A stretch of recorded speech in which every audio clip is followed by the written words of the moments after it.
नमस्कार. मी सुभाष कर्णिक. कथाकथन श्रवण दर्शन या यूट्यूब चॅनलवर तुम्हा रसिकांचे पुन्हा एकदा हार्दिक स्वागत. दीपावली आणि नवीन वर्ष या निमित्त तुम्हा सर्वांना माझ्या हार्दिक शुभेच्छा. आज एक नवीन कथा सादर करीत आहे.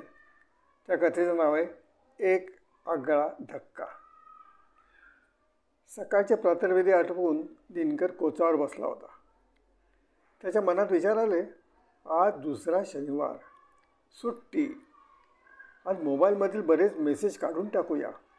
बरेच दिवसाचं काम राहिलंच आहे. त्याने टेबलावरचा मोबाईल घेतला. नको असलेल्या कितीतरी फाईल्स फोटो काढून टाकायला त्याने सुरुवात केली. इतक्यात स्वयंपाकघरातून सरिताचा आवाज आला. अहो, मी स्वयंपाकाला लागली आहे. धनेश खाली चटईवर खेळतोय. त्याच्याकडे लक्ष द्या, नाहीतर काहीतरी उपद्व्याप करेल. हो हो, बघतो त्याला. खाली खेळत असलेल्या धनेशकडे पाहून दिनकर म्हणाला. धनेश आपल्या खेळण्यात दंग आहे असं पाहून दिनकरचं लक्ष पुन्हा मोबाईलमध्ये गेलं.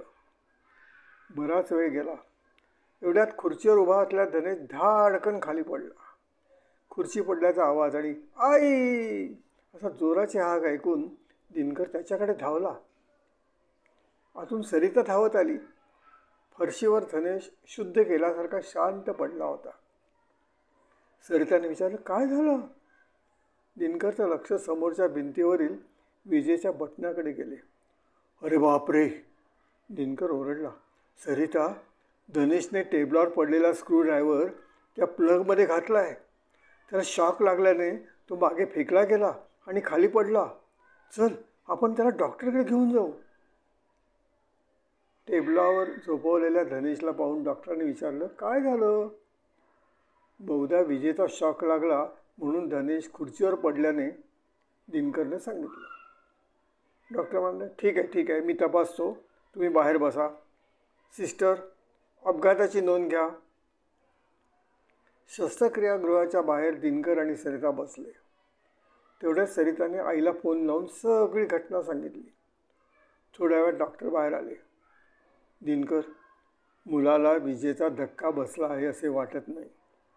त्याने प्लगमध्ये स्क्रूड्रायव्हर घातल्यावर बहुधा स्पार्किंग झालं असेल. त्यामुळे तो घाबरला आणि त्याचा तोल गेला आणि पडला. मात्र त्याच्या डाव्या हातातील हाड मोडलं आहे. मी प्लॅस्टर करतो आहे. त्याला इंजेक्शन दिलं आहे. थोड्या वेळात तो शुद्धीवर येईल. दिनकर आणि सरिता यांच्या मनावरील ताण थोडा कमी झाला. तेवढ्यात सरिताची आई तेथे रिक्षाने येऊन पोचली. आई शेजारी बसताच सरिताने तिच्या खांद्यावर आपलं डोके टेकलं आणि आपल्या भावनांना असून वाट करून दिली. आईने विचारलं, काय झालं सरिता? धनेश कसा आहे? सरिता म्हणाली, आई, दिनकरच्या निष्काळजीपणामुळे आज धनेश मृत्यूच्या दारात उभा आहे. मी स्वयंपाकघरात होते. हा दिवाणखान्यात बसला होता. धनेश तेथेच खाली चटईवर खेळत होता. मी याला म्हटलं, धनेशकडे लक्ष दे, मी स्वयंपाक करते. झालं. हा बसला नेहमीप्रमाणे मोबाईलमध्ये डोकं खुपसून. धनेशकडे लक्षच नाही दिलं. धनेशने टेबलावर ठेवलेला स्क्रूड्रायव्हर घेतला आणि विजेच्या प्लगमध्ये खोचला. डॉक्टर म्हणाले, त्याला शॉक नाही बसला, पण तो खुर्चीवरून खाली पडला. बेशुद्ध आहे. हात मोडला. सगळे त्याच्या दुर्लक्षामुळे झाले. एक दिवस सुट्टीचा घरी असतो तेव्हा पण धनेशकडे नीट पाहत नाही. सारखा आपला मोबाईल तोंडासमोर धरायला. कसली काळजी नाही. एवढ्यात आतून एक सिस्टर बाहेर आली आणि डॉक्टरांच्या केबिनकडे गेली. तसे डॉक्टर बाहेर आले. म्हणाले, पेशंट शुद्धीवर आला आहे, या. डॉक्टरांच्या सोबत दिनकर, सरिता, आई आत खोलीत गेले. समोर बसलेल्या धनेशने आजीला पाहताच आजी अशी जोरात हाक मारली. आजीने त्याला पटकन जवळ घेतलं. डॉक्टर म्हणाले, मुलगा ठीक आहे, कसला धोका नाही. हाताचं प्लास्टर थोडे दिवस ठेवावं लागेल. 8 दिवसांनी त्याला पुन्हा घेऊन या. सर्वजण ऑपरेशन थिएटरच्या बाहेर आले तेव्हा समोर एक पोलीस उभा होता. नमस्कार डॉक्टर, अपघाताची केस म्हणून रिपोर्ट आला म्हणून आलो. काय घडलं ते दिनकरने जसं सांगितलं तसं डॉक्टरांनी पोलिसाला सांगितलं. शॉक बसला नाही म्हणून पोरगा वाचला, पण घाबरल्याने त्याचा तोल गेला आणि खाली पडल्यानं हाताचं हाड मोडलं आहे. पोलीस म्हणाला, डॉक्टर, याचा अर्थ शॉक बसला असता तर वाईट घटना घडली असती. म्हणजे पोराकडे दुर्लक्ष झालं. मला जबाब नोंदवून घ्यायला हवा. पोलिसाने दिनकर, सरिता आणि डॉक्टरांचा जबाब नोंदवून घेतला. जबाब देताना सरिताने पुन्हा सांगितलं की दिनकरच्या दुष्काळजीपणामुळेच हे सारं घडलं. आमच्या सुदैवाने धनेश मृत्यूच्या दारातून परत आला. जबाब झाल्यावर दिनकरने पोलिसाला विचारलं, तुम्ही या जबाबाचं काय करणार? आमच्याकडे हॉस्पिटलमधून मेसेज आला तसा आम्ही एक FIRची नोंद केली आहे. आमचे साहेब आणि वकील ठरवतील कोर्टात केस पाठवायची की नाही, पोलीस म्हणाला. दिनकर गडबडला, म्हणाला, कोर्टात? हो, कोर्टाचा काय संबंध? पोलिसांनी सांगितलं, साहेब, निष्काळजीपणामुळे अपघात झाला तर केस दाखल करावी लागते. सरकारी वकील बोलायला उभे राहिले. या प्रकरणात धनेशच्या आईने दिलेली साक्ष महत्त्वाची आहे. त्यांनी आरोपीस धनेशकडे लक्ष देण्यास सांगितले, परंतु आरोपीने त्याकडे दुर्लक्ष केले. त्यामुळे अपघात झाला आणि मुलाचा हात मोडला. सुदैवच म्हणायला हवे की विजेचे फक्त स्पार्किंग झाले, पण त्याला विजेचा धक्का बसला नाही. तो स्टीलच्या खुर्चीवर उभा होता. त्यामुळे विजेचा धक्का बसला असता तर त्याच्या जीवावर बेतले असते. त्यामुळे हा निष्काळजीपणा माझ्यामध्ये अक्षम्य आहे. न्यायाधीशाने दिनकरला विचारलं, तुम्हाला आरोप मान्य आहेत काय? दिनकर म्हणाला, माझ्या कार्यालयातून आलेले बरेचसे मेसेज मी शुक्रवारी पाहू शकलो नाही. त्यामुळे मी ते शनिवारी सकाळी मोबाईलवर पाहत असताना धनेशकडे पुरेसे लक्ष देऊ शकले नाही, हे सत्य आहे. न्यायाधीश म्हणाले, दिनकर, तुमच्या जबाबावरून स्पष्ट होते की निष्काळजीपणामुळे हा अपघात झाला, हा आरोप सिद्ध होतो. अशा परिस्थितीत तुम्हाला 4 महिन्याची साधी कैद फरमावी लागेल. याबाबत तुम्हाला काही सांगायचं आहे का?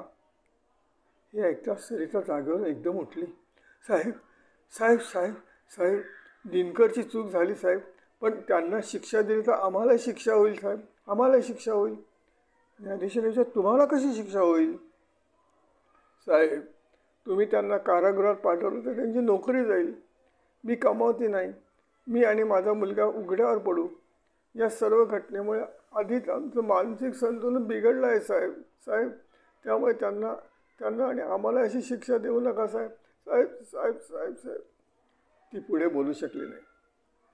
न्यायालयात सर्व शांत बसले होते. न्यायाधीशांनी त्यांच्यासमोरील सर्व कागदपत्र पाहिले. थोड्या वेळाने ते म्हणाले, एका साध्या कृतीचा केवढा मोठा परिणाम होऊ शकतो हे या प्रकरणावरून दिसते. आपल्या घटनेत आपल्या प्रत्येकास जगण्याचा, सुरक्षित राहण्याचा हक्क दिला आहे. धनेशलाही तो अधिकार आहे. त्याचप्रमाणे आपले पाल्य सुरक्षित राहणे, त्यांचे योग्य प्रकारे पालनपोषण करणे, त्यांच्यावर योग्य संस्कार करणे, त्यांचे योग्य प्रकारे संगोपन करणे हे कायद्याच्या दृष्टीने, सामाजिक दृष्टीने, सांस्कृतिक दृष्टीने, पालकत्वाच्या दृष्टीने आणि नैतिकतेच्या दृष्टीने प्रत्येक पालकाचे कर्तव्य आहे. त्यात पालकांनी कसूर केली तर ते शिक्षेस पात्र होऊ शकतात. मिस्टर दिनकर, तुमच्या प्रकरणाचा विचार करून, तसेच तुमच्या पत्नीच्या विनवणीचा विचार करून तुम्हाला 4 महिन्याची चांगल्या वर्तणुकीची शिक्षा देण्यात येत आहे. तुम्हाला कारागृहात जावे लागणार नाही. पण या 4 महिन्यात तुमच्याकडून कोणताही दुसरा गुन्हा घडल्यास तुम्हाला ही शिक्षा भोगावी लागेल. निकाल लागल्यावर दिनकर आरोपीच्या पिंजऱ्यातून बाहेर आला. तो येताना बघताच आजीच्या मांडीवर बसलेला धनेश जोरात ओरडला, बाबा बाबा. तो धावला. तसं दिनकरने त्याला आपल्या मिठीत घेतले. सरिताही त्याच्याजवळ धावत आली आणि तिने त्या दोघांनाही आपल्या बाहुपाशात घेतले. तो आनंदाचा सोहळा पाहून सारे उपस्थित हर्षभरीत झाले होते. धन्यवाद.